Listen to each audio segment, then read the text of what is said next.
All right, today I'm going to do a quick video on a new firearm I got. I do a little bit of shooting at the range, and I was looking recently for a new carry weapon, and I came across this Smith & Wesson Bodyguard 2.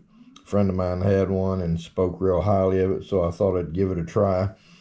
Cabela's has some great deals on guns, and if you join their little club, which is nothing more than applying for a credit card, you get a whole bunch of free stuff, and then they have sales all the time, 10% off. So anyhow, I bought a few guns over the last month or so, but this is the one I want to show you that is really cool. It's called a Smith & Wesson Bodyguard 2. They made a regular Bodyguard, and it's a Bodyguard 2.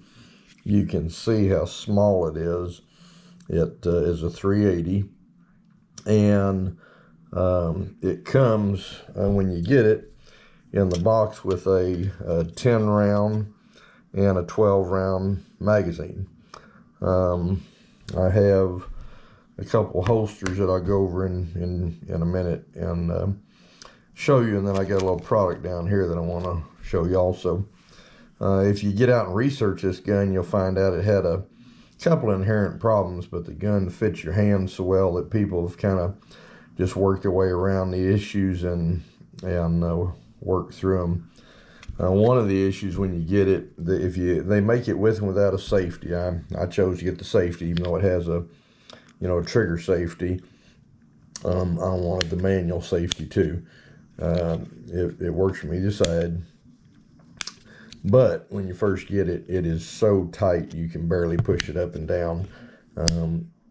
There is a spring in here. It's kind of Mickey Mouse how they did the safety. It just pushes against the spring.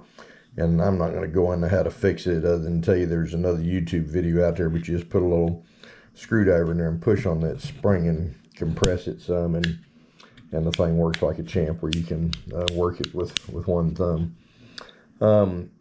Another thing that the gun has is these magazines are very difficult to load.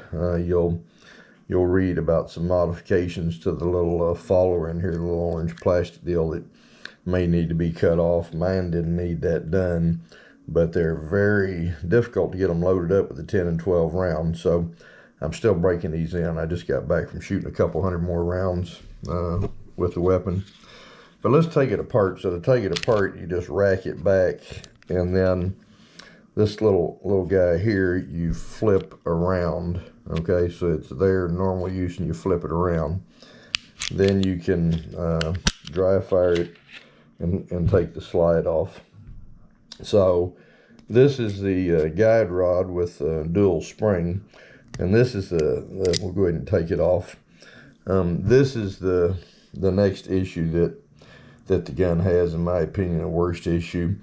You can see the spring right here. They didn't put a washer behind it, and it's a two-piece spring. So when it compresses down, it has to go over something. But the problem is it gets stuck on it. If they had like Smith & Wesson and some of the not Smith & Wesson, SIG and some of the others put a washer back there to compress it just a hair so it's over the next section. Well, these guys didn't, and this thing is a booger to get back in. You can sit here and fight it. Let's watch it. Yeah, it went in first time there, but it's really a pain to get it to go in. So I got to doing a little research, and I found this. This is a company called Galloway, who makes a replacement guide rod for it. Now, if you notice, it says OEM on it. You can get it with the same pressure as the OEM spring, which is what I wanted, or you can get it with less pressure, more pressure. Now, you'll notice this is a one-piece spring as opposed to a two-piece spring. Another problem that's been reported with this guide rod is it'll break off on the end. Well, if it breaks off, you're in trouble because it's useless. So this one is a one-piece. You can get it black anodized on the end or chrome.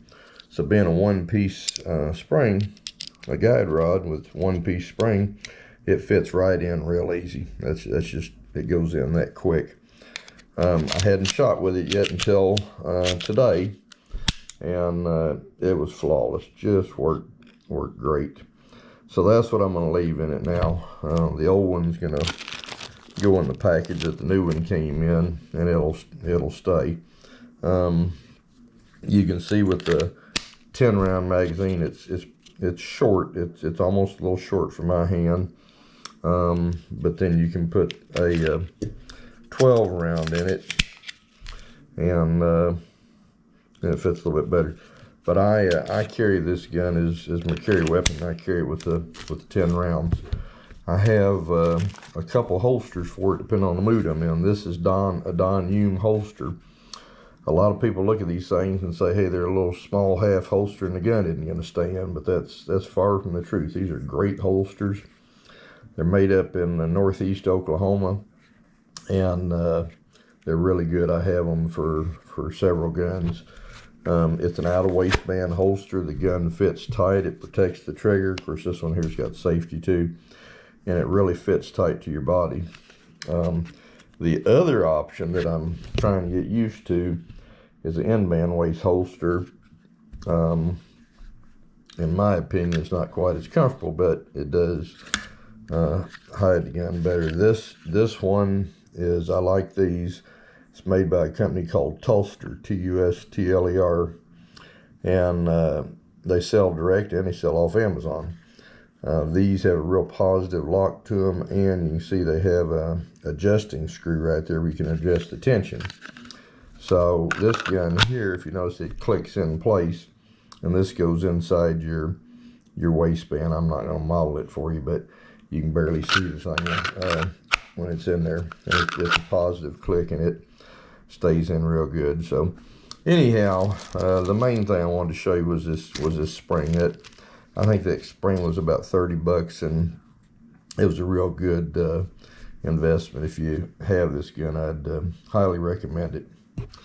All right, well, I'm getting ready to take the wife, and we're going out metal detecting, so we'll have another metal detecting video here pretty soon. Until then, we'll see you later.